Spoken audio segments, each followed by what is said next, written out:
welcome to Let's Go Live with Gigi Meyer. I have with me, indie and also Wattpad author, so I'm so excited to talk about that. Indie Wattpad author, Megan Alexandria, and you write fantasy and rom-com, yes. correct? Yeah. So I write romance, but I love fantasy, so I write fantasy, romance, romantasy, and then I write rom-coms. So you write, okay, so first of all, tell everyone what your handle is on IG and where they can find you if you have a website. So I do. So my IG handle is author Megan Alexandria, which is very long, but that's my name. Oh, easy. Yeah. I didn't pick it. That's unfortunately just my name.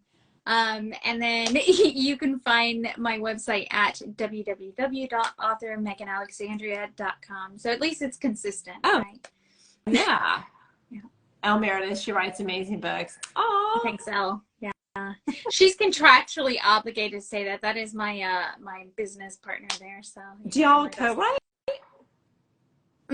Do you guys? No, we don't co-write, but we co-host a podcast and a live show. So You Want to Write, which is a show for writers by writers, and we interview authors and we talk mechanics of writing and stuff. So she is very contractually obligated to hype me up because that's what we're all about. Business partner or bestie? That's what she said. A little offended. I said bestie. I said business partner and bestie. You have to forgive her. She's an Aries, so she's just very sensitive. If I don't throw bestie in there, she's all rammy. That is so cute. Okay, we have so much to unpack in this hour, so it's going to be like fast and furious. I'm ready for it. Yes, I'm so excited to have you on.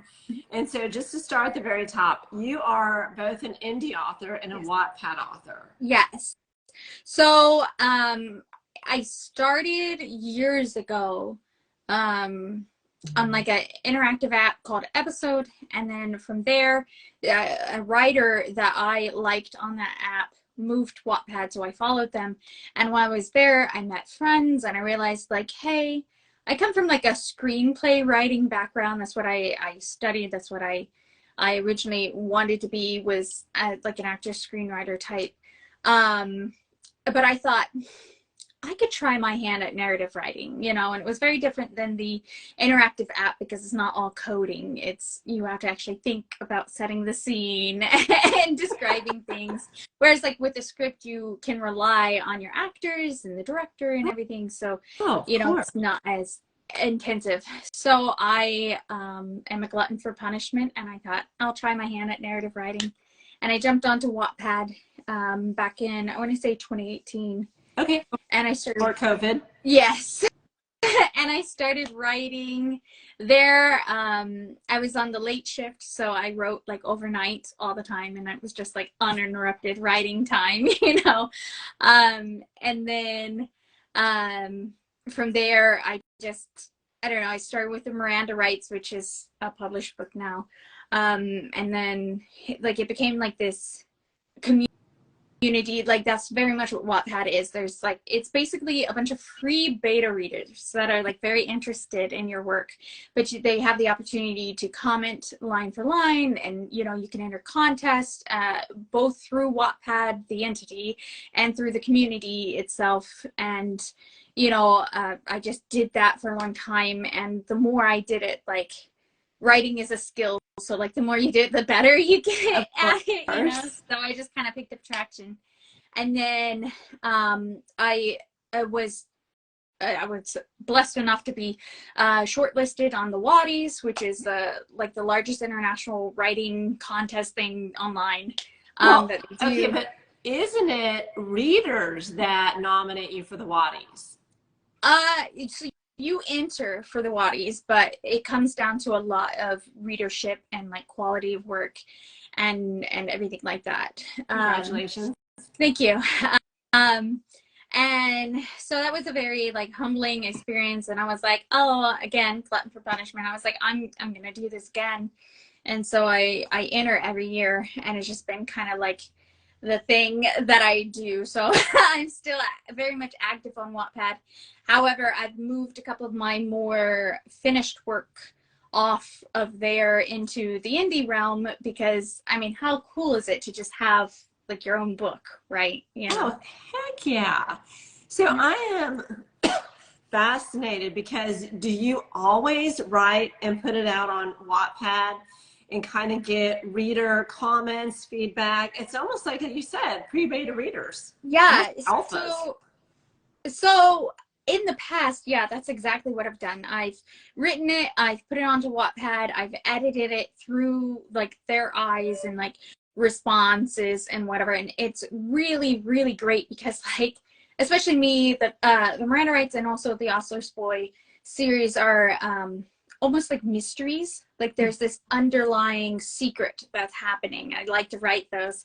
And so it was very interesting for me as a writer to see like what people were picking up on and what they weren't picking up on. So it was like good for me. It was a very growing experience or whatever for me to be able to be like, oh, I need to focus more on this or rein it in here because it's too obvious, you know.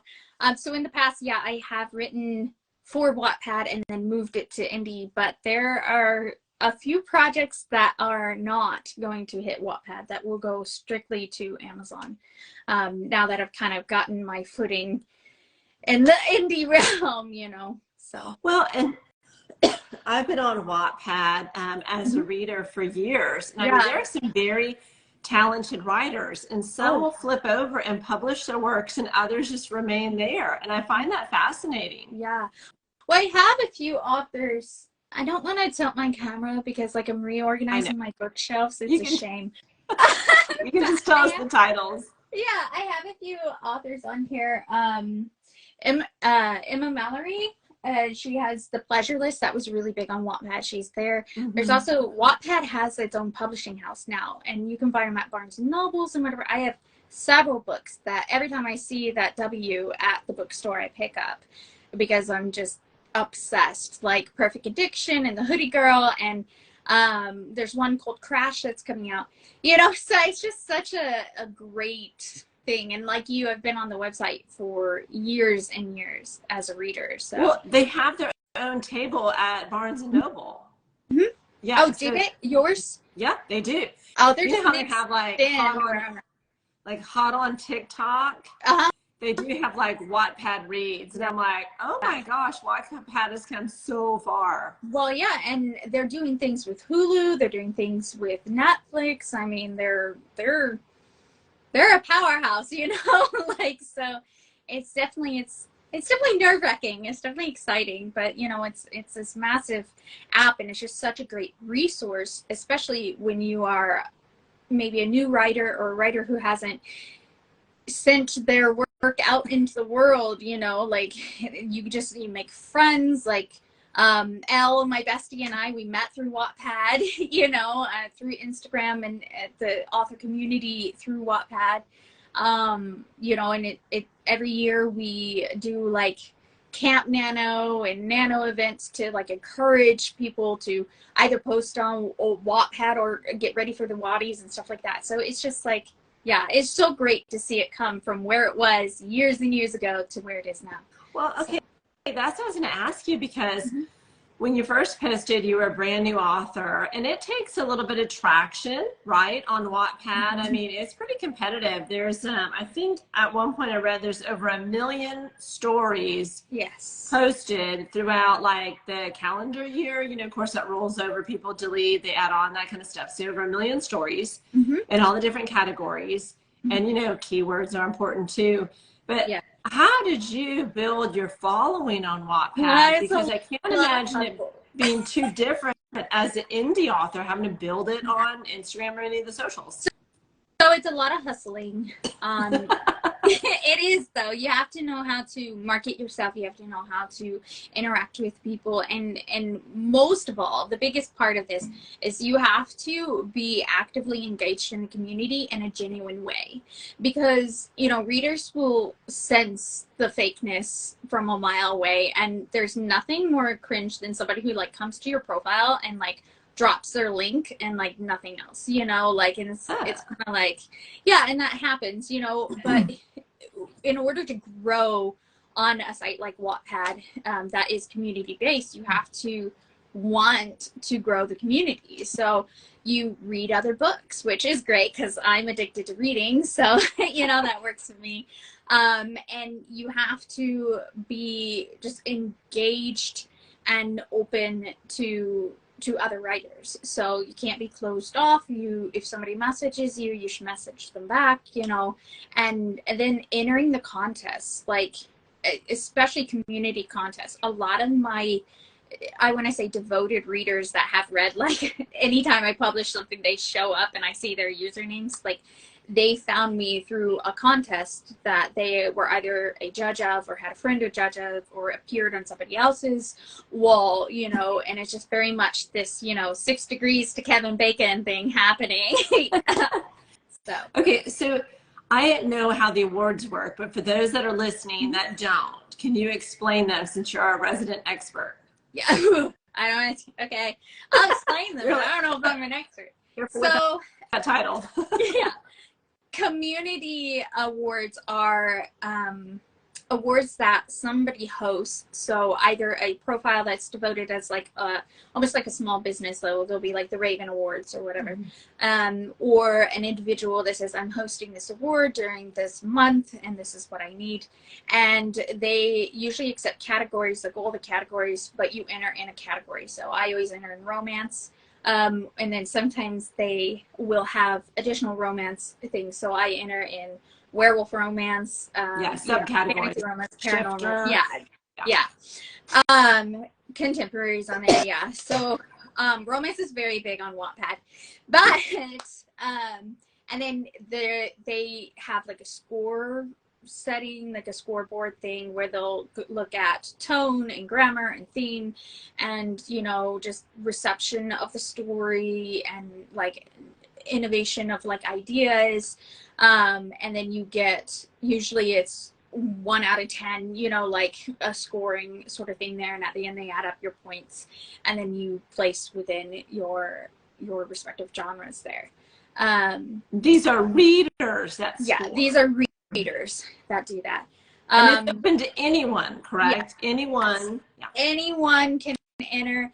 And it actually, every award thing that I've ever seen, you have to tag like at least 5 other authors in your entry just to be accepted. So it's very much of a, you know, candle lighting another candle thing, you know, like if you want to enter this contest, that's great, but you have to tag like 5 other people who might want to enter the contest, you know, and give them a chance as well. So some of these get like very big very fast, right. But it's great because you get judges that look at your work and they're looking for specific things, and they will tell you your characters need development or your dialogue needs work, or oh my God, this blew me away, you know? So it's like very much, it's just a very mechanically appealing for someone who cares about, you know, good feedback and criticism, you know? Yeah, and to help improve your craft. Like you said, all get better. We put out a book, you learn something new. I mean, we're always trying to get better and improve our craft because readers appreciate that. And also, loyal following, they love watching your growth. Yeah. Well, and shout out to my loyal followers, because the Miranda Rights has been there since 2018. It's been rewritten, it's been reposted, it's been entered in contests. I mean, it's gone through so many changes and so many like just developments because of my readership, you know, that I am forever grateful for that, you know, and now it's to a point where I'm like, oh my God, I put this in print, so now I can't take it back. You know, this is it. That's the final version. Yeah. So. Okay, so when is award season typically? Because I thought that we're in some of the award season. Okay, so awards go year round when they're in community, but like the ones that Wattpad hosts, there are the Ambies, which is hosted by the Wattpad ambassadors. Those are people who like volunteer with Wattpad. They are representatives of Wattpad that run like profiles like the Wattpad romance page or the Wattpad LGBTQA plus page and such. So they have kind of like Goodreads has the voluntary librarians to keep it. Yeah. Yeah, so and they're ambassadors in the community. So they do outreach and they do like they hunt for stories to put on the reading lists and for Wattpad to take notice of. So they do that.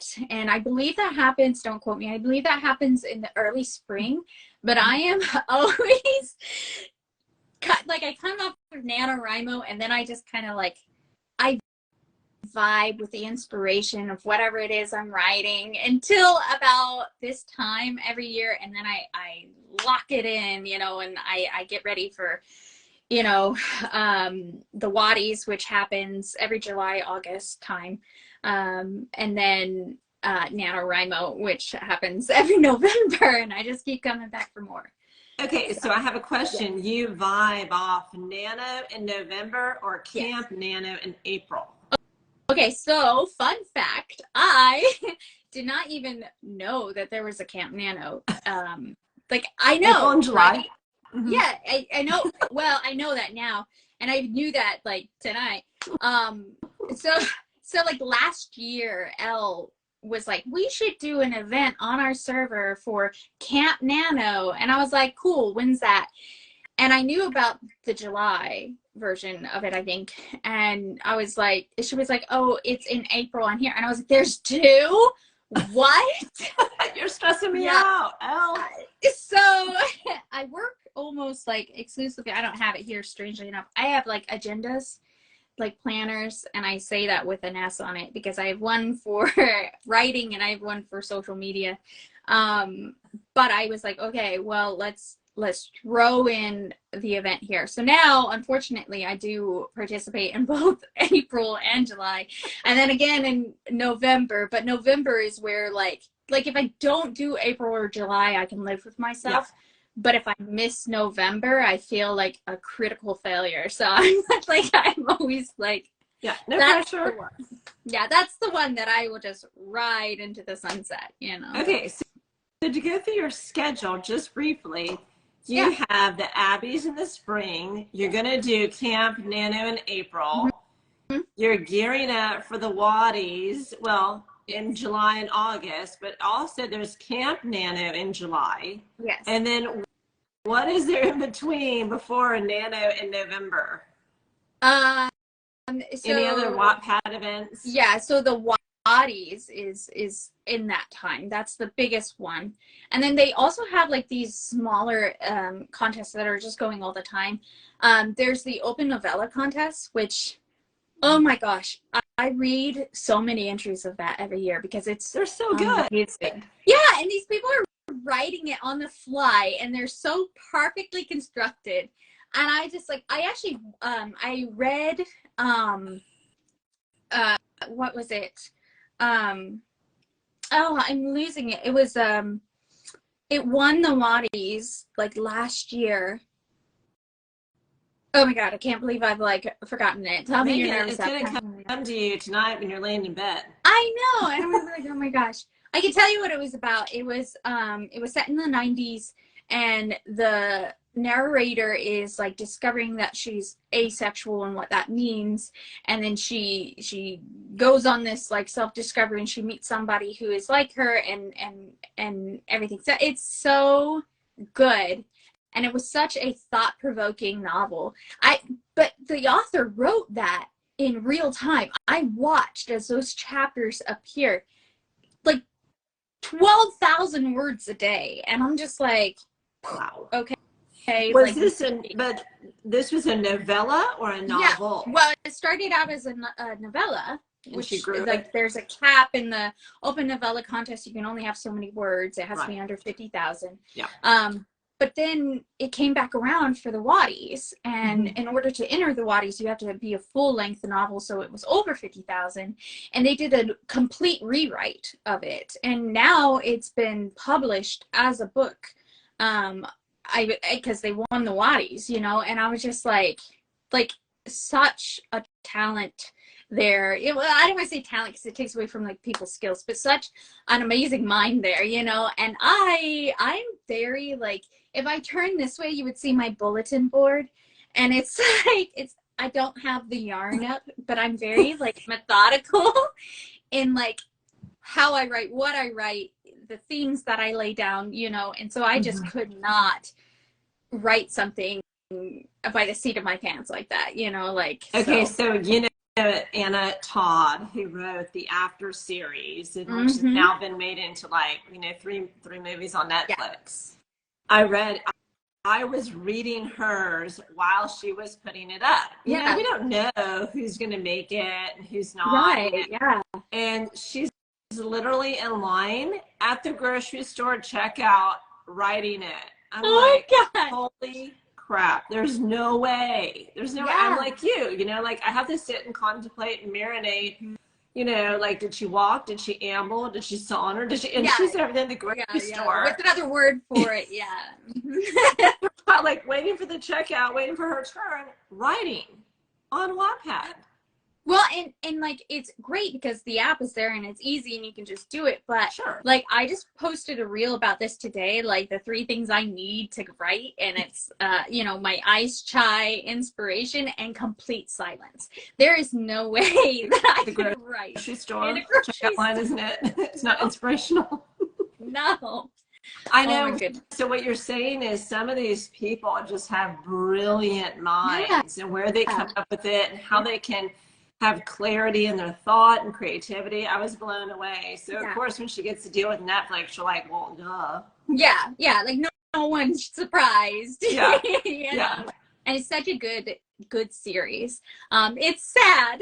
And I'm like, like, oh, my weepy Pisces sad heart, you know, but Elsa, she like, it's so does a lot of crying too. Yeah. Elsa's silence. But the Watties, for anyone listening, it's such a great contest. So usually there's about 50,000 people that enter, but they have so many categories. This year they changed it so that you can submit ongoing stories. It's like in a different not category. Not completed only, because it used to be completed only by that certain. Completed only. Yep. But now you can do ongoing stories as well, but they have to meet like a certain criteria. So, and they always announce it ahead of time, like a month ahead of time.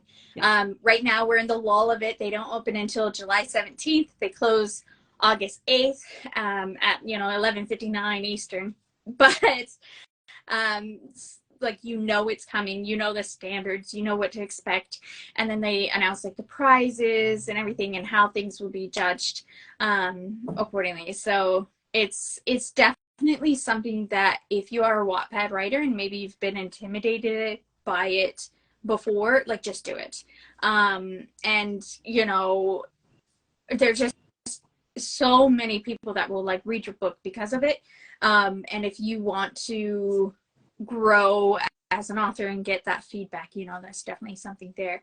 But not only that, but one of the stories that I shortlisted with was Once Upon a Night, which only had like 800 reads at the time that is shortlisted.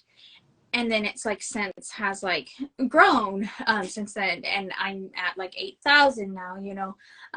But before that, like The Ostler's Boy had 1,200 reads, and then it went to 25, like almost overnight, 25,000 reads overnight, you know, and people were commenting on stuff like that. So like, if you are lucky enough or skilled enough or, you know, I don't know, manifesting enough to make that short list, like, you are open to such a wave of you know, development. And for me, you know, like, I was just really excited for that because it was like, you know, the feather in your cap, but it made me feel like, hey, okay, so I've been on Wattpad for 4 years now, and like, okay, the hustling is starting to pay off, and the building, the bridges that I'm building are paying off, and maybe I'm not a garbage rat writer, you know. Like, well, no, first of all, congratulations, because metrics matter, right? I mean, we are all told that you're not supposed to watch your analytics and just, write what you want to read, write for yourself, write a great story. But as an author, imposter syndrome is real. It creeps in. You wonder if it's all worth it. And so even though we're not supposed to look at the analytics or metrics, it is so validating when people do read it, or they're enjoying it, or they comment on it. Yeah. Yeah, my favorite thing is when somebody comments, even if it's just like an emoji, because like I love that at some point, that barrier broke where somebody felt like they had to say something about it, and I, as a writer, that's just moving, because like I'll read books here and I'll like gasp, or I'll, like when you're sitting in your chair and you're like, oh my God, so it's fun to see that come in. And I always try to respond to readers and comments and that. So if you're watching and you're reading my work, please comment and I will respond to you, Well, the other thing is, for those that don't know Wattpad or aren't familiar with it, literally as, like we all have Kindle readers or we all have ebooks, as you read it, they can literally put the comment right in the paragraph, the dialogue, the section. And they can highlight the word. Yeah. And so it's helpful, because sometimes when you read, in my opinion, when I read fantasy and I don't get all the Easter eggs, or I don't remember that so-and-so met so-and-so 5, 6, 7 chapters ago. Yeah. You can go to the comments and someone links up all the Easter eggs, or they'll kind of explain pieces that you missed. Now, sometimes they can be brutal. And they can point out plot holes that the authors have. That's good ultimately, though it's painful, yeah.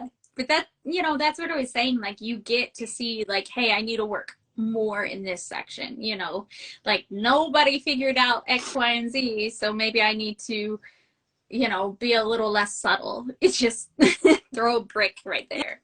Yeah, more breadcrumbs. And that's what I love about Wattpad. And sometimes I wish it was on other readers, because it would help you, right? Like it would help if we had it on Kindle or Apple or something like that. Right. That's what I always loved about Wattpad, is that you can go in and then you see some comments, it's just exploded with people, this, or like you like to write those mysteries. They'll try and like whodunit, they'll try and do the conspiracy theory, they're trying to solve it, 40% through. It's really fun. I really like some of the conspiracies that I've seen pop up on my stories. And if you ever go there and you see like, and there'll be like 9 comments, like you click that and it's like people going back and forth and they're like, no, it has to be this, Yes. It does, though. It gives you ideas. And, like if you're writing a series, for instance, like say you're writing the Miranda rights on Wattpad and somebody says something that is just so horrible, it does plant ideas to you. And you're like, I could make that work. I could make that canon, And then, and Megan, it goes up on the bulletin board, right? Yeah. Like we joke, but there have been people who have said things that I was like, exactly what I was trying to go for. Thanks for solving my plot hole. Just gonna great idea. Yeah, I'll put you in the acknowledgments. Yeah, exactly. So let me ask you this: for those, Wattpad is putting out your stories for free. There is no revenue that comes in. The awards are wonderful. If you win, highly competitive. You can put, a Watty nominee sticker on your, on your cover. But how does that translate when you take them? Do you take them off Wattpad like Miranda rights? Do you take it off Wattpad when you move over to the indie side and publish it? So do you keep a sample chapter? Yeah. And then explain that for us. So you can do either. I've seen authors that leave samples up and they move to another platform. So Radish or Inka or Amazon or wherever, where maybe they are receiving monetary value, but then it definitely basis off of the contract that you sign. So like Radish says that you can have chapters 1 through 8 or something like that on another platform for free. However, you have to redirect them to that app where you can buy it. Wattpad allows you to keep sample chapters up and redirect or whatever, but not in such a way that is like, hey, leave Wattpad forever sort of thing, right? So just read the guidelines before you post. But yeah, people do that, and they're very successful in that. For me, I took it all down because the Miranda Rights before its revamp was completely different. And so I added 42,000 words to the first, release of Night Shift. And then I split the book. It doesn't even end where it ended on Wattpad. Like it ends somewhere else. So it's a different book, yeah, totally. Yeah, really. It is. Mm-hmm. And then certain events were cut because like whenever you read something you're like, I really don't need this. Yeah. You know, you got to kill your darlings or whatever, you know. Yep. And then I added characters that weren't even in Wattpad. So it was just for me, since it was a completely different book, I took it down and moved it. And then the Holiday Affair was also on there. I took it down and I moved it over. However, I leave the chapters up so people know like, hey, she was here. It's here now. So if that's a story that they enjoyed, maybe somebody's, hey, what was that werewolf love triangle detective book that I read? You know, they can still find it, but now they can own it, you know, and move from there. And also, I always put like any awards or nominees or whatever that reading list that I've made on the like acknowledgements there. So it's nice to still pay like respect to those, you know, contests and reading lists that you made and back to Wattpad. So you could be like, hey, you know, like I still care about you. I'm not, you know, just ghosting you guys for Amazon. The acknowledgement section in your published books, you'll acknowledge back to Wattpad and your readers, or well, on the Wattpad I haven't done that admittedly, but in the chapters on Wattpad, okay, where I have like at the first thing you see, I leave that there.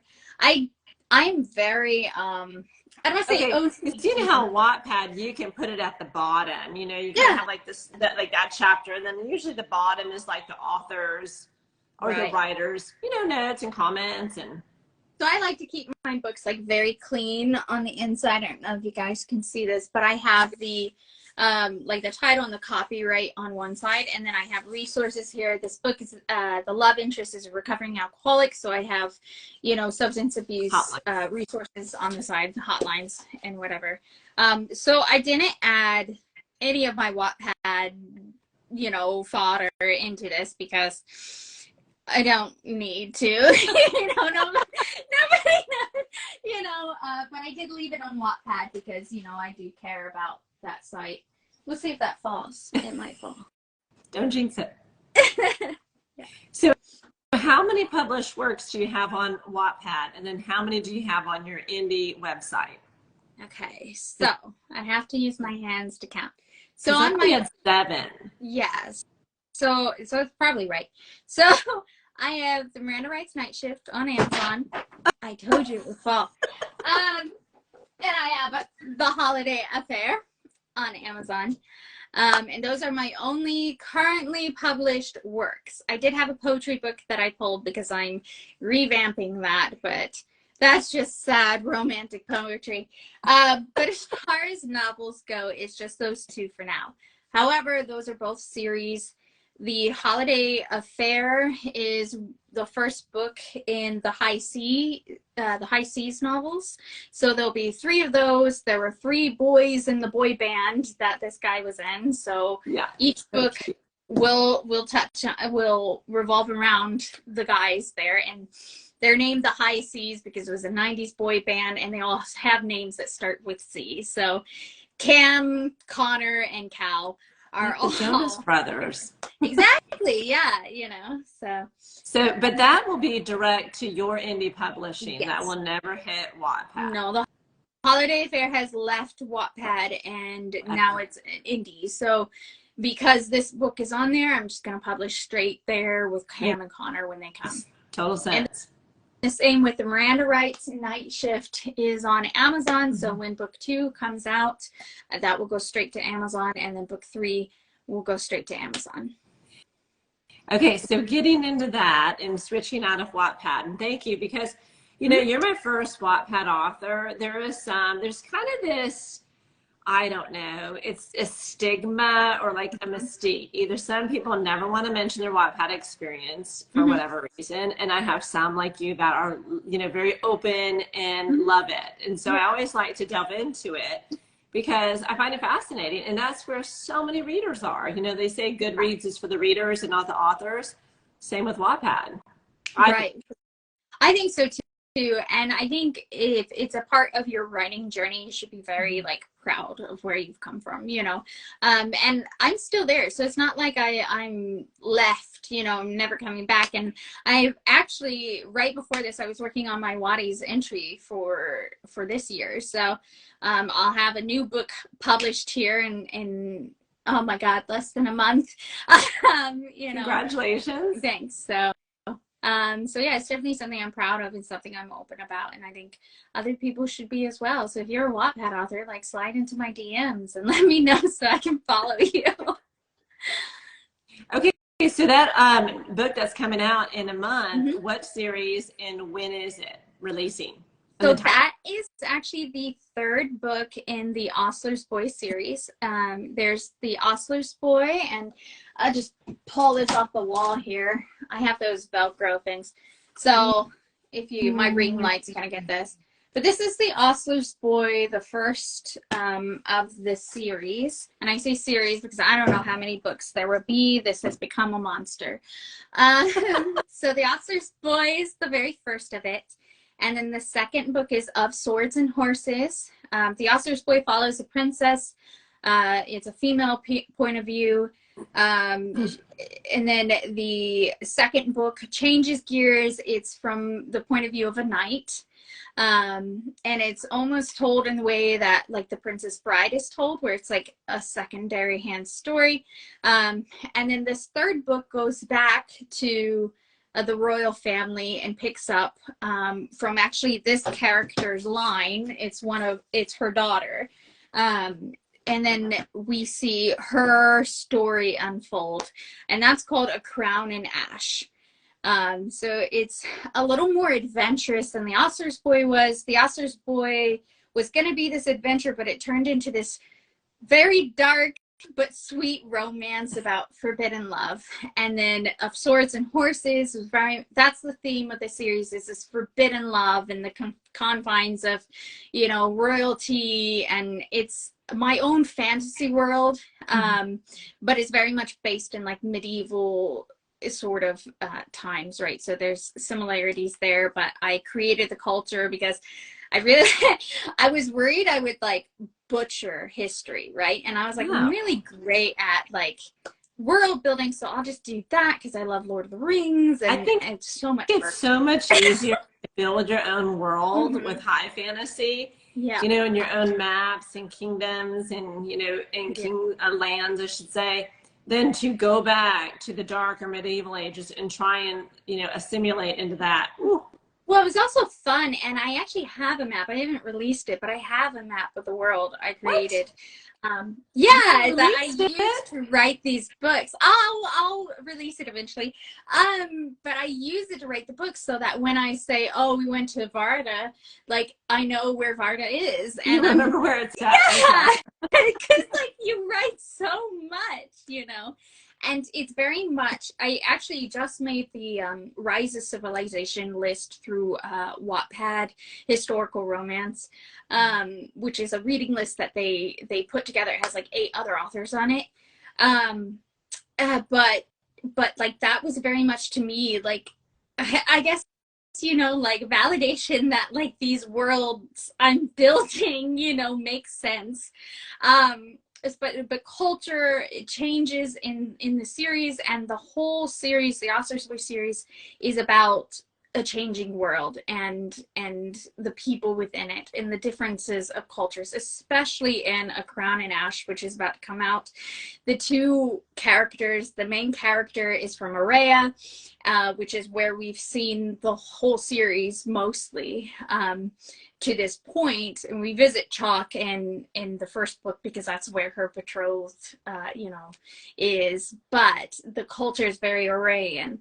And then now that we're in the third book, we see this new nation that previously we kind of knew that there was probably more to the world than just what we saw in the two nations of the first book. But now, like, I'm introducing, oh, there's islands out here. The Free Isles are out here, and there's a place called Laurel over here, and there's, you know, this place, Gossel, which is its own independent nation between two entities, and here's the princess of Aurea that is interacting with this duke, you know, and how is that going to go, because they are vastly different, you know.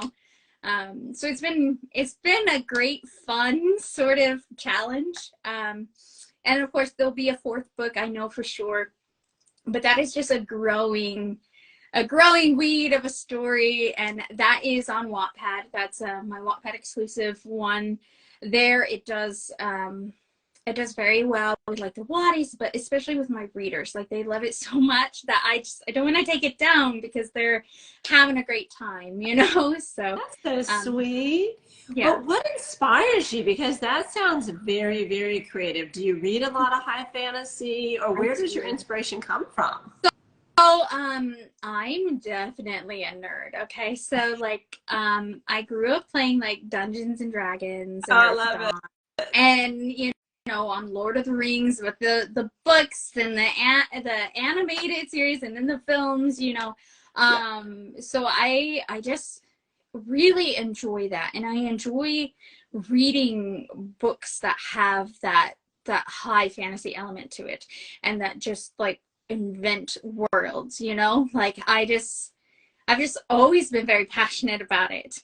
I love that world though, because to me those sagas are so complicated. I mean, mad respect to the authors, but I think you have to read it and you have to just love it and be a fan of it in order to write your own, because then, this may sound controversial, but then it seems inauthentic. Then it seems like you're kind of just visiting, like you're an author like me. All of a sudden, if I started to write high fantasy, I'd be just dipping my toe into it, really not genuine, really not knowing like the standards of it, and almost, you want to talk about imposter, I would be a huge imposter. Yeah. So I think it does take a natural love for that world. You definitely have to love fantasy if you're going to write fantasy, because it is a lot of work. Now, I always say, because again, my bestie is a contemporary romance writer, okay? So like, she's always like, I can't world build, I can't write fantasy. You world build in contemporary romance, whether it's just adding, you know, what did I call it in Once Upon a Night, because I didn't want to get sued by Starbucks. It was like Sundollar or something like that, the coffee entity, okay? But whether you're inventing a coffee shop or an art gallery or whatever, you're creating the world that your characters are in. You're creating your office and their apartment and everything like that. But fantasy requires you to think about the people and their religions and their languages and how they interact with others. And magic systems. Magic systems, for sure. The Miranda Rights is actually very contemporary when you take out the werewolves and everything there. But, well, the world building is built on existing lore from our world, but I've changed it. So, like, I kind of played with the idea, like, the telephone effect. So if I said something to you and you said it to someone else and they said it to someone else, it got lost in translation. It comes back a completely different message. So I have vampires in the book, but they are not the true blood type vampires that you are used to, you know. They're really not sexy when they're in their vampire form. Gabby says, sing it, sister. Yeah. So there was a shocking amount of world building that I accidentally stumbled into in that. But compared to the Ostler's Boy, I mean, the Miranda Rights is very crass. The main character is rough, and like people generally either really like her or hate her at the start. No in between. There is no in between. They either are like, yeah, we love this girl Slay, or they're like, oh my God, she's horrible, you know? And then by the end of the book, they're like, oh man, oh, you know, like, and then they start to kind of like into the next book, they start to like her and they start to realize like, oh, okay, like she just makes a bad impression. And I really like to do that with my characters where I introduce someone and you're like, God, he sucks. But then like, you're like, oh, he's traumatized, you know? But this is just a crass book, whereas this is romantic and lyrical and you know.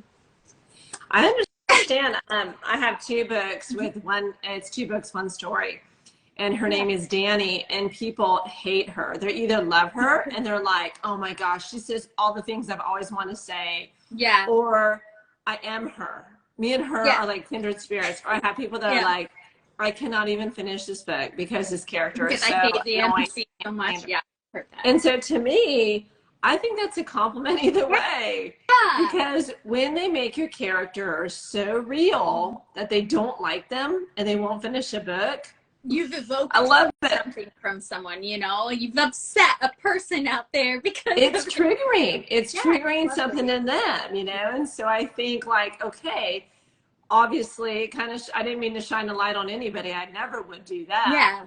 But I always find that fascinating. So I understand what you're saying. But I have a question for you about that. How do you, as an author, effectively, you said that she's crass, rough, but he's very, you know, not soft, but he's more lyrical. How do you do that? How do you do that well as an author? So I think it's very much, writing is a skill. It's very much practice. You have to, one, read a lot, okay? Because that just helps, okay? And that just like, it lets you see like what's working in the genre, what you like about the genre, what you don't, and it inspires you as a writer to come up with your own idea and messages that you want to convey, right?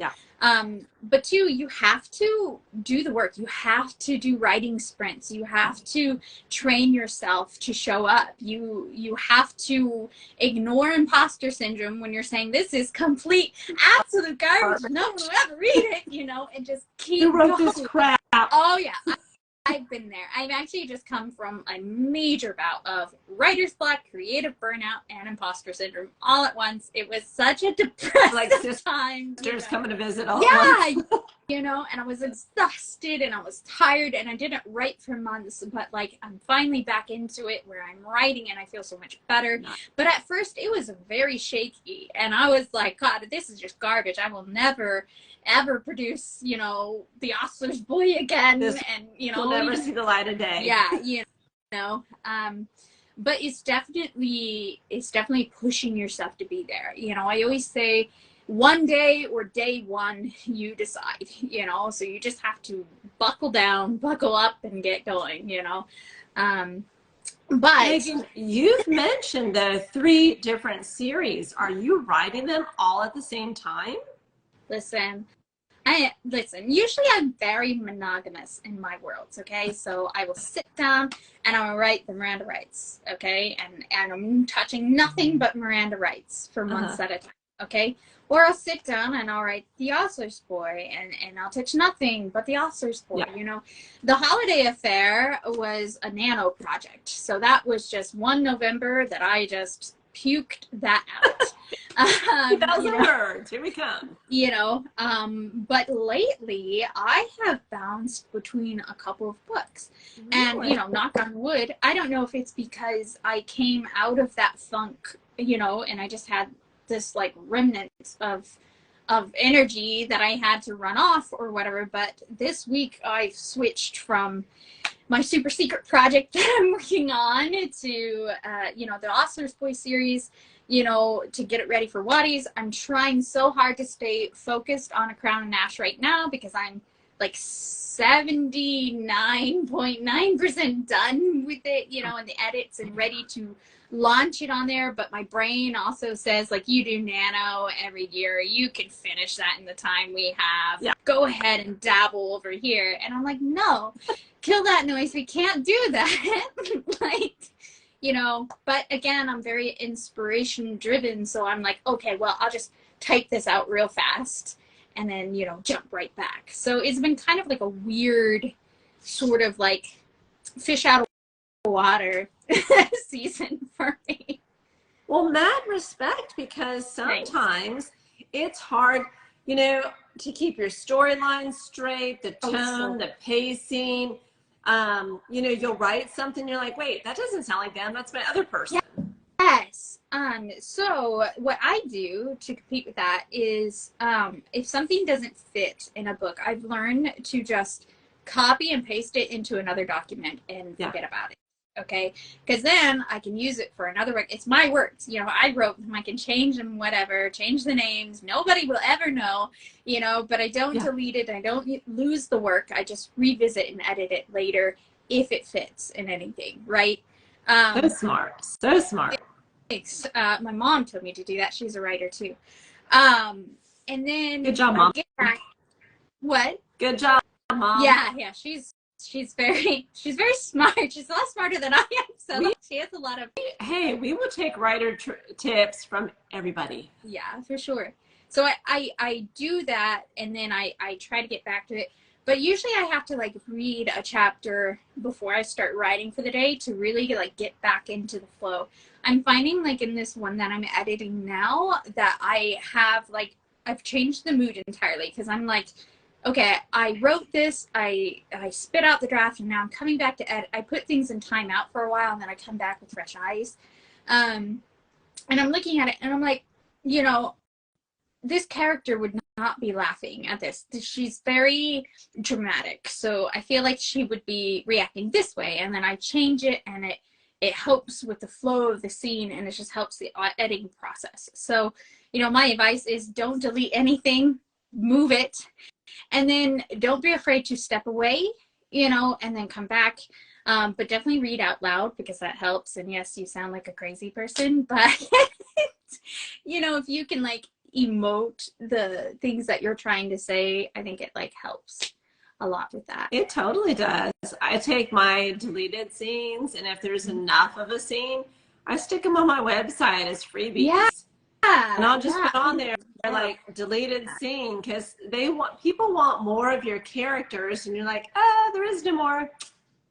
I actually, my translator for the Miranda writes, the werewolves in the Miranda Wright series speak German to each other, because the lore is based on German lore. Do you speak German? Not well. I can understand like looking at it like grammatical structure, okay, and I can recognize some words, not a lot. But no, I cannot speak it. I have a translator for that. She's a native German speaker, you know. And the great thing about Momma is that she will ask me like questions about like tone and whatever. So like even in the German, the characters are talking to themselves like in their own voice. So Bishop is gonna be like, his German is just trash, so he speaks trash like badly to the other characters in there. And there's a character in there named Oren who is German, and he's from Germany, but he's from Germany in 1929, so his German is very old, you know, and not as modernized as the others. So that's that's a fun I understand what you're talking about, not in necessarily another language, but I had two colleagues that were, you know, from the UK that worked here in America. And one was from Liverpool and the other one was from London. They couldn't have sounded more different. And not even the accents, but also word choices. And I thought, okay, we're all speaking English. I can't be that dumb. Yeah. But you're right. So there are different, not only dialects, accents, but word choices depending on which part. Yeah. And he said And the guy from Liverpool, he was older, and he says, you know, Liverpool, he goes, we're low class, and all those Londoners are upper class. I was like, okay, well, you're here, so we just think it's all the UK. So I get that, because I had a consultant that I talked to when I was writing The Holiday Affair, because Cal Parker, he's actually from Cambridge. Okay, so you know what I'm talking about. Yeah, but when he is talking to someone, an American guy, he says, you know, oh, you don't have manners in London, and he says, I'm from Cambridge, mate, you know, and there's like that moment where like it's kind of like they're completely different places and different people, you know. Yeah. And they get kind of offended. Yeah. Because she was like, well, I am not. Because it's like saying, like, you know, I sound like somebody from California, you know, when there's like, we know that there's a difference in dialect, you know. So I'm from the Midwest, for anyone listening to my nasally voice. I think, yeah, same. We already talked about that offline, that my family is from Minnesota. Oh, yeah, don't you know? Yeah. Okay, so the book that you have coming out in less than a month is for Wattpad. Yes. That is part of the Ostler's Boys series. It will come out on Wattpad. We'll enter it to the Watties. We'll hope for the best. We'll see what happens. But it is part of the series. So then, of course, book 4 will come after that. And then who knows? There are other books that exist within that universe that are coming that will likely hit Wattpad exclusively because of their tie to the Ostler's Boy world. But are they in that direct storyline? No, they're standalones. So.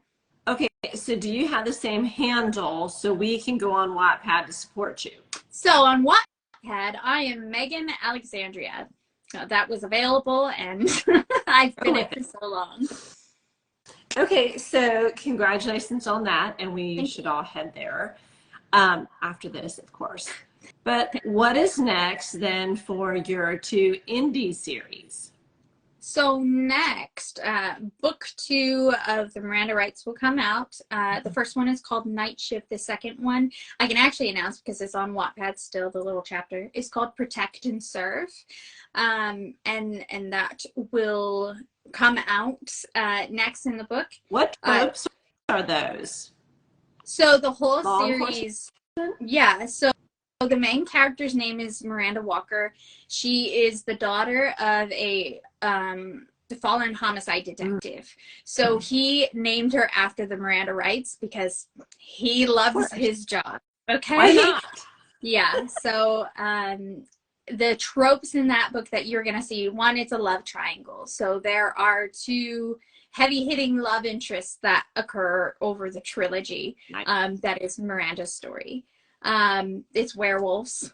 I play with fate. The whole series is written in a way where if you're a skeptic, you can say, okay, well, this was just chance, or this happened because of this. Mm-hmm. But if you're a believer, you're like, this is fate. This is fate doing this, because the werewolves they're probably a cult, but they're very invested in fate. Fate is their god, and they believe in like everything being connected in a balance. It's this heavy magical entity that exists in the world, and I did my best to link it to other religions, and especially Catholicism, because I thought werewolves are probably a cult, Elle says, but I thought werewolves are typically like fated mates. Yes. So is it not within that line? Because Catholicism is interesting. So the werewolf culture, they are based on German lore of werewolves. However, their structure, I've created them to reflect a lot like the Catholic Church. So the character Bishop, that's not actually his name, that's his rank. And their packs are built within that. They're very devotedly faithful religious dogs. Okay, they worship the moon. They like, that's how they howls are like these parties that they have every full moon that gives them a chance to give praise to fate and her, you know, many gifts that she's given. Yeah. That's more okay, so that's more what I'm used to reading. Yes.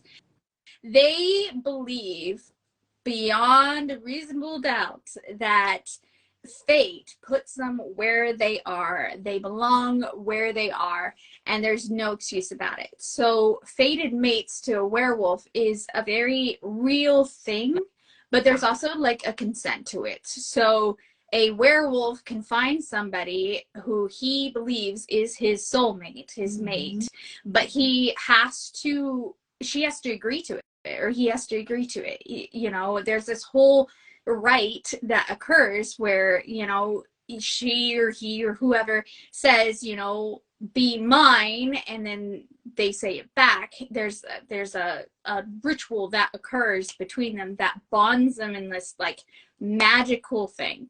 The bond can be broken, but it's devastating to wolves. And because there's a lot of fated werewolves where they can't, you know, if one is denied, they die off. You read that in stories. If a mate dies, you know, obviously in a battle, that they will never love again, or they can't fall in love with a human. So I think, you know, with that werewolf, like, I guess, subgenre, there's a lot of different directions I've read that they go. Yeah. So in the Miranda Rights, a werewolf can fall in love with a human. The witches that occur in this book are human. They just cast magic. The werewolves are magic. So casting magic and are magic.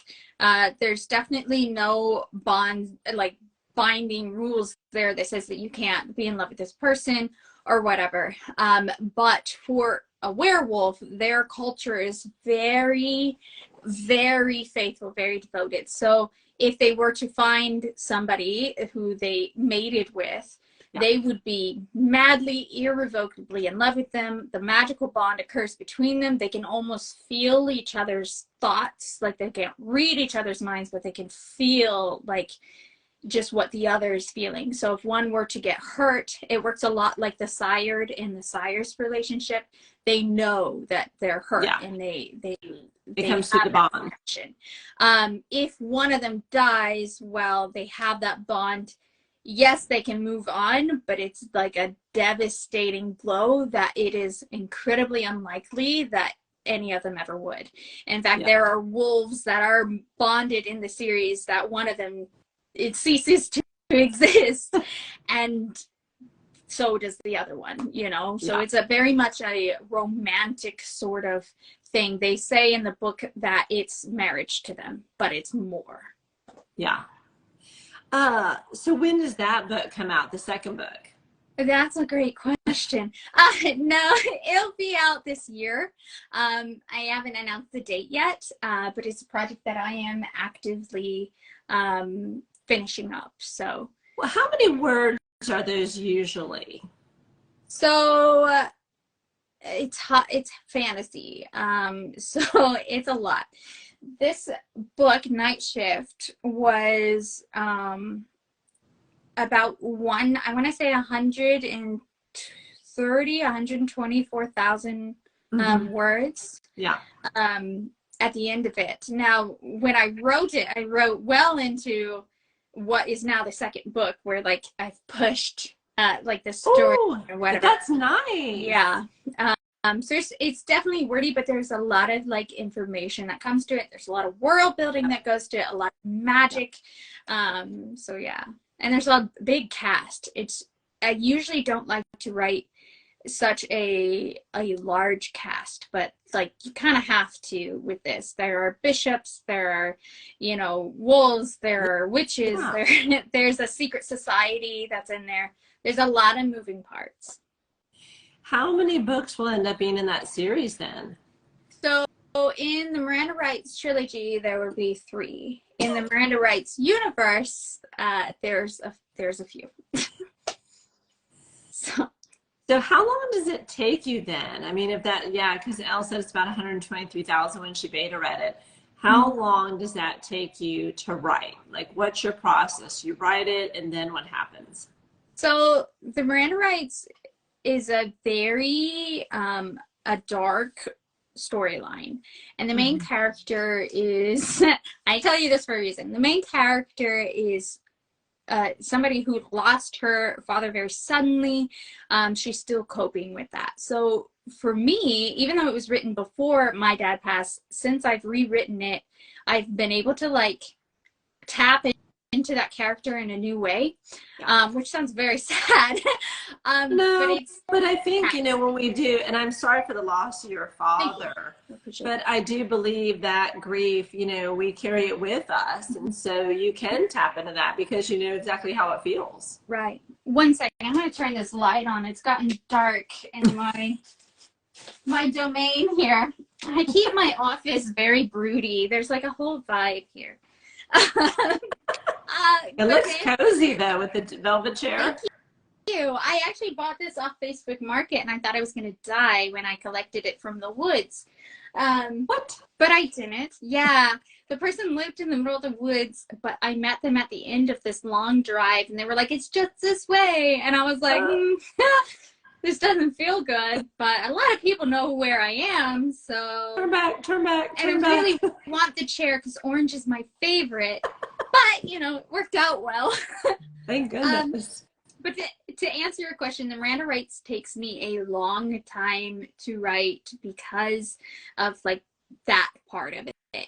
Because I'm so like invested in the main character and doing it right. But not only that, I know that I have readers who have endured like the same loss, and I want to make sure that I'm not just voicing me, but I'm doing that justice, you know. So I'm going to say that when I sat down to revamp this series, it took me a few months to get it to a point where I wanted it good. The Holiday Affair is contemporary romance. It's a rom-com, and for me that was fast. I wrote this in 17 days, which is sickening, but I was it's not to include editing. But I was, gosh, how many words was that? 17 days. It's around 60,000. Woo. Yeah. But how are you not like exhausted? Your fingers hurt. Like I can't even imagine. Backache. It's actually a funny story. I had bronchitis at the time, and oh my gosh, this gets crazier. So I was on cough medicine. It sounds like a trip.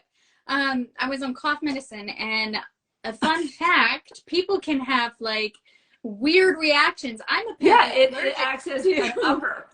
Yeah, upper, so you can't go to sleep actually. Which I discovered. But it did wonders for my productivity. But I'm very competitive, and I was competing with the year prior's word count. So like I really, really wanted to beat it. And the trick to beating Nano, for me, advice for anyone who wants to do it, is to, well, first of all, know what the expectation is. You have to write 50,000 words in 30 days. If you break that down, you have to write 1,667 words a day in order to reach that by the end of it.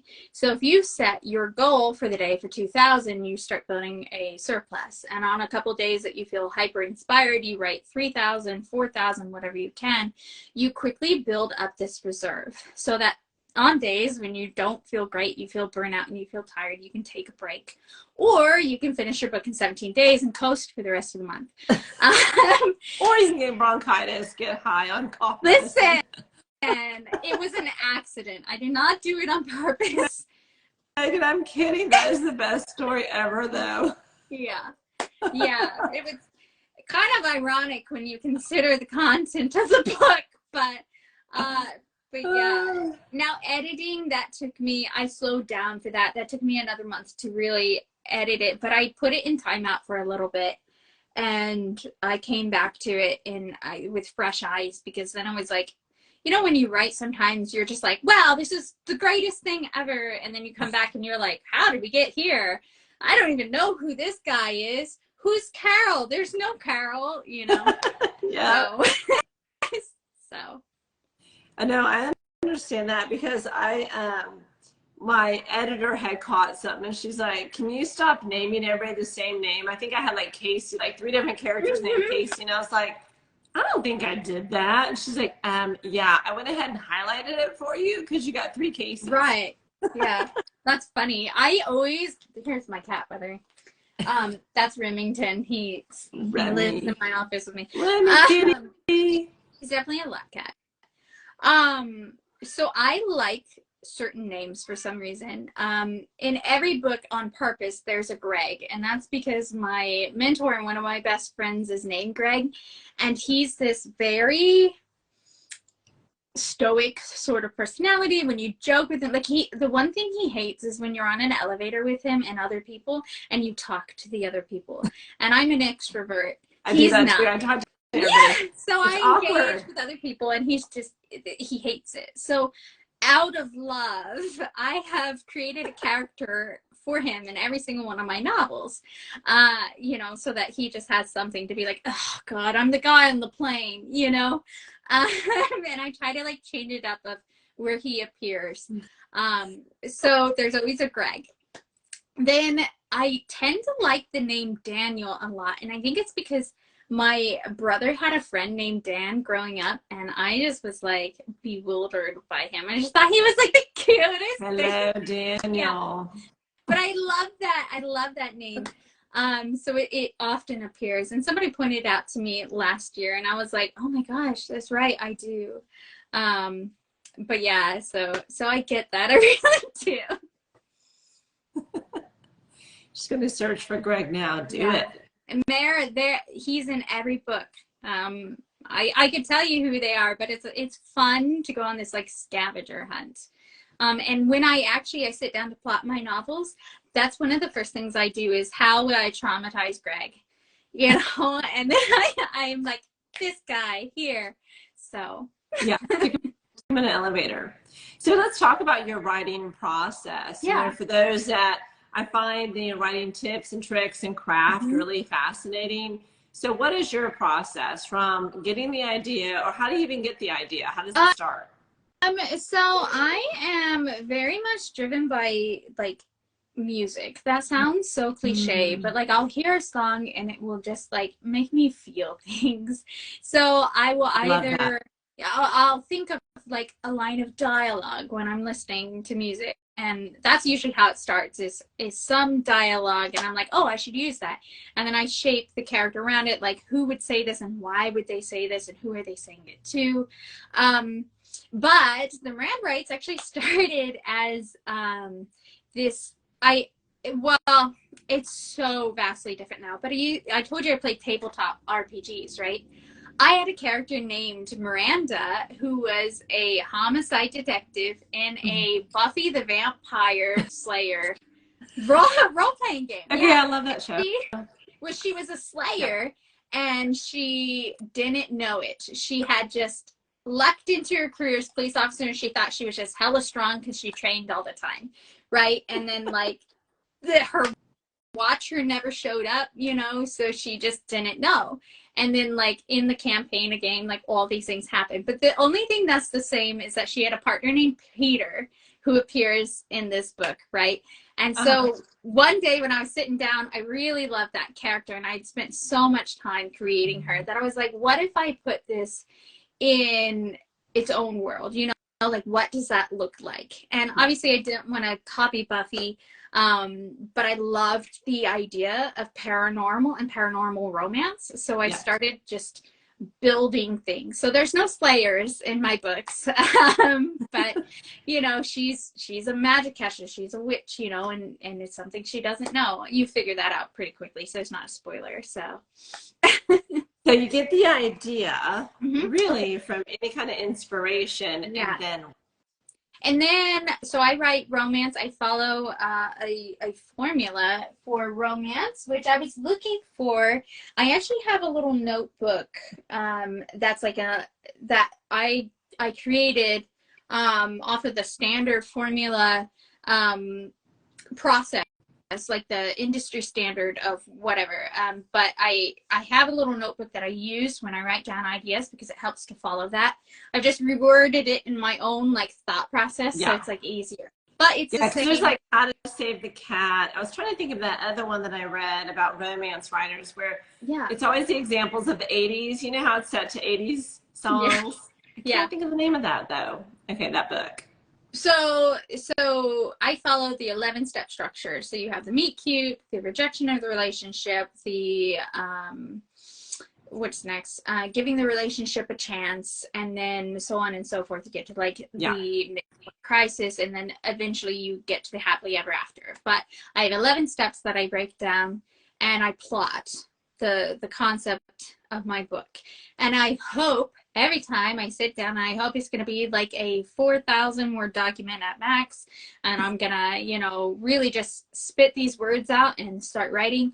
But inevitably it is always overly detailed and has a bunch of things in it that are like clips of dialogue that I think of in the moment, or whatever. And I've learned that that is just how I think. So I just let myself do that.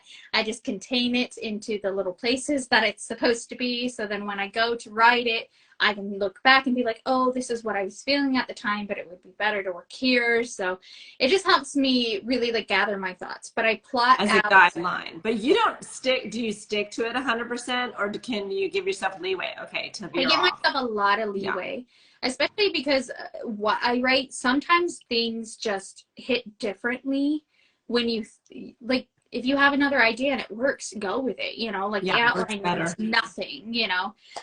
So yeah, I often jump ship on the outline, but starting that process of just thinking and whatever is like so critical to the overall, you know, picture that's what I do. And then I sit and I used to write very out of order, just like as it came to me, but I've had to really have to like force myself to write chronologically or very close to chronologically. Oh my gosh, you're one of those that could just write a scene and then move it all around Scribner and be like, oh, I don't want to hear, I'm going to put it over there. Well, so listen, I write chronologically mostly now. However, I found especially in the editing process that I can't be scared to move things, because I moved a scene in the Ostler's Boy from where it was like late in the book to earlier, and I just tweaked a little bit things, and it completely fixed the trajectory that I was struggling with.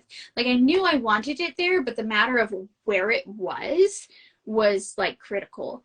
And the only thing I changed about that scene was the weather, and it like just really helped with that. So I'm this horrible monster where I force myself to write in chronological order, but I also will wake up at 3 in the morning and be like, well, gotta write this down, you know, before I forget this. And then in the morning I read it and I'm like, what was I saying?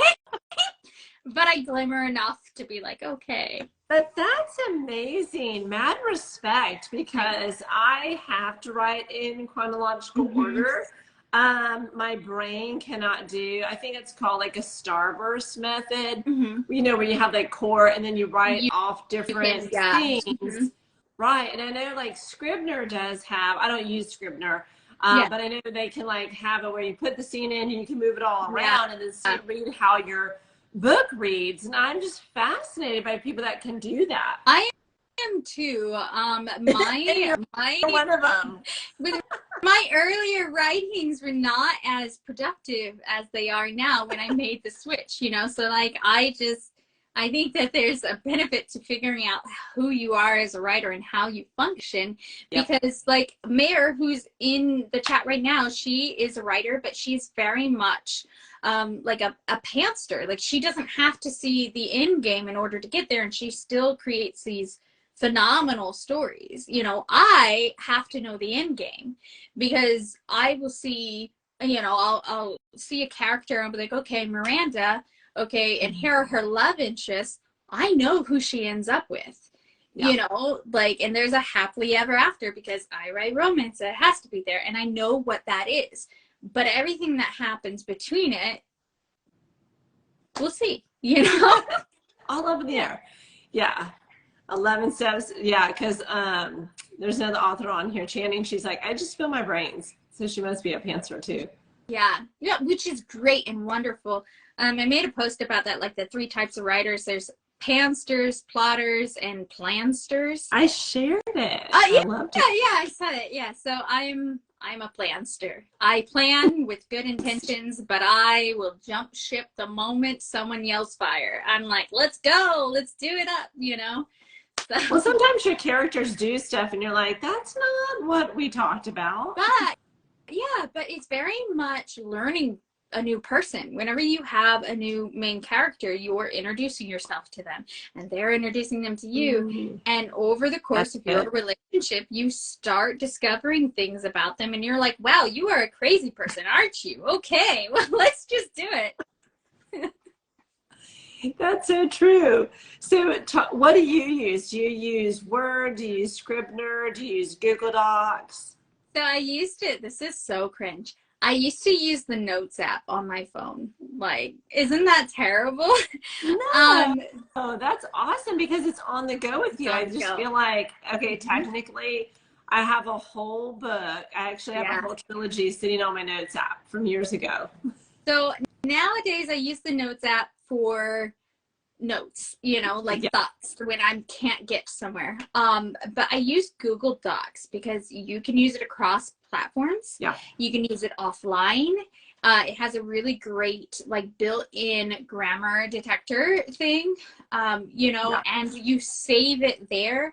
But not only that, you can share it with other people. So if you have beta readers or you have an editor or you have just people you want to subject to your novel, you know, like you can add them to it and you can establish them as an editor, as a viewer, as a commenter. And it's so critical to see those beta reads come in where they can comment and remark on things, especially for like sensitivity readers.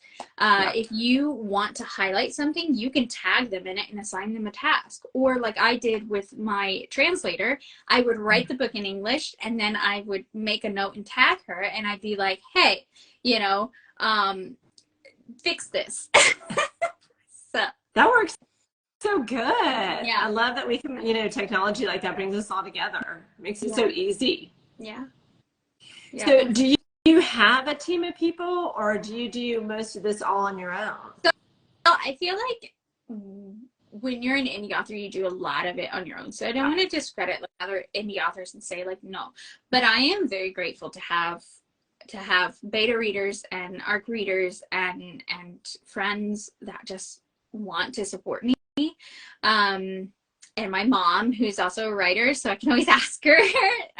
Okay, can you share her name and her work so we can support her?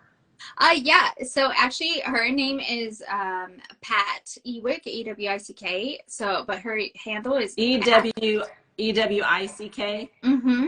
Yeah. Okay. So at Pat Ewick. I have her book around here.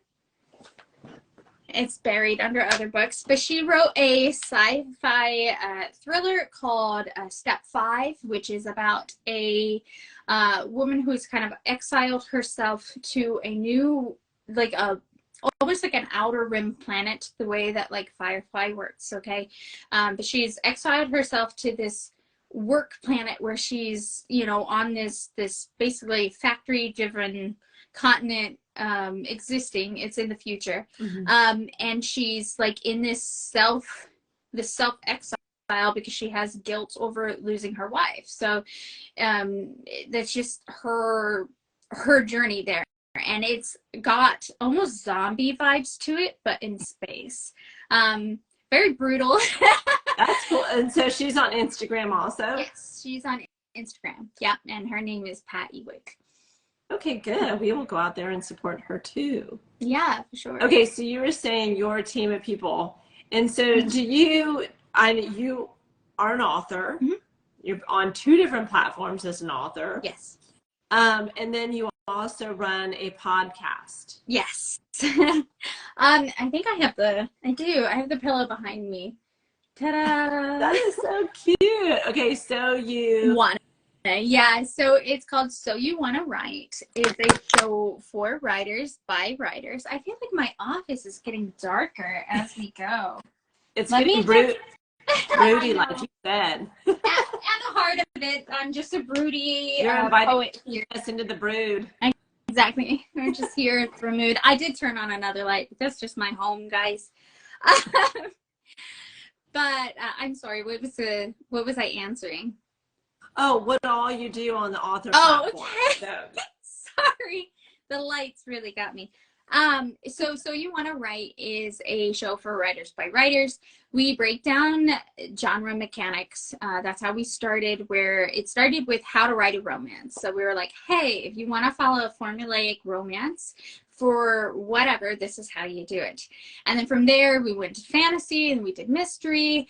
And then we just kept getting requests from other authors in the indie author community and in the Wattpad community that we just kept adding to it. Now we're on season 3, and we've evolved into this segment where we get to interview other authors, specifically indie authors, and we do being indie. So we ask them, questions like this. We give them a chance to talk about their work and just promote themselves, and have other people like engage with them and share their books with the world.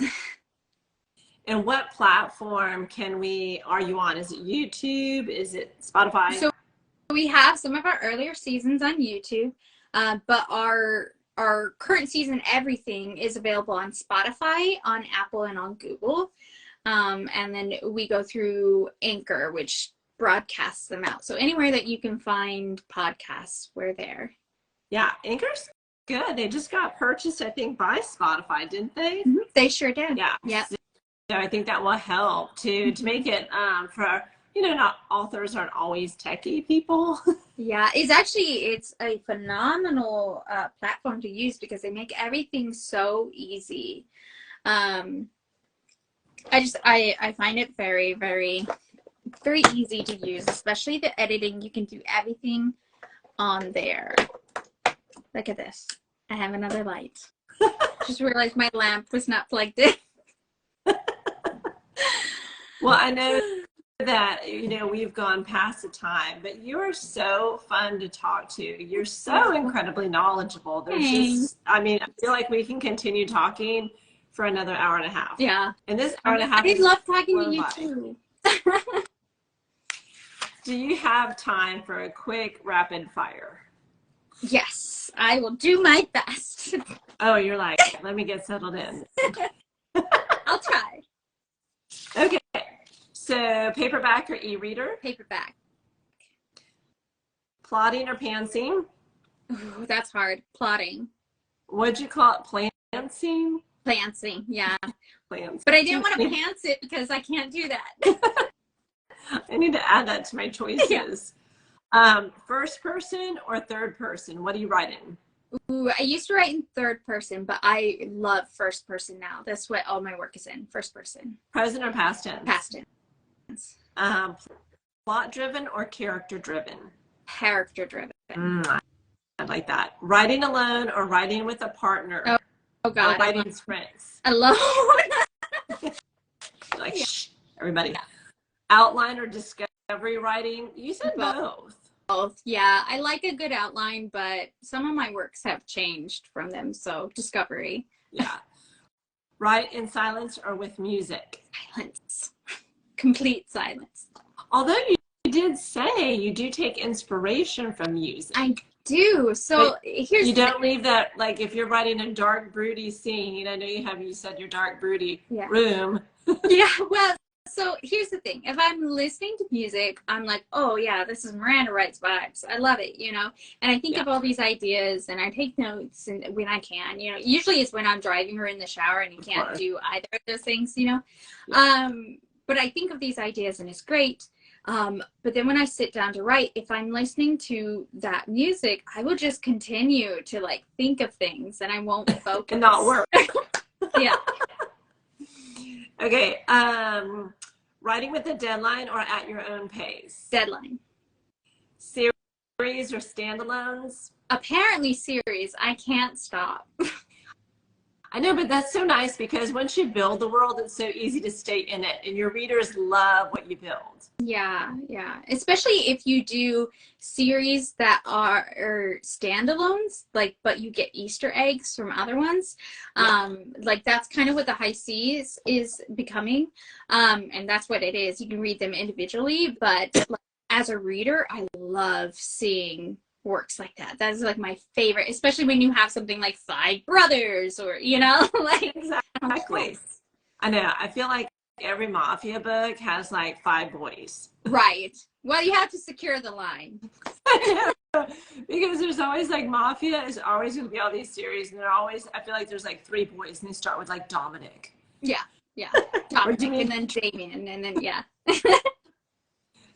Okay, historical setting, present day, or future. Ooh, that's hard. Historical is probably my favorite. Yeah, because yours are, you, even though you set your own time, which can be any time, they are a historical setting. Yeah, yeah. Yeah. Mostly. The Holiday Fair is contemporary. Miranda Writes is contemporary. But The Ostler's Boy is, and the Once Upon a Night is a time travel book. You know, but they're history, you know, they've got stuff in there. Yeah. Well, it has been so much fun getting to know you. I have loved this hour and a half. And so I want to, pardon me, I want to do it again in the fall when you have, well, when we get past the Watties. I want to hear how you talk that. I would love to come back. When you have that second book published on Wattpad, and then maybe you'll tell us a release date for the second book in the Miranda Writes series. I think the fall would be a good time to announce that, so I could do Heck yeah. Thank you so very much for having me, and I've just had so much fun. Thank you. And so I'll connect with you offline. All right, thanks. Bye. Bye.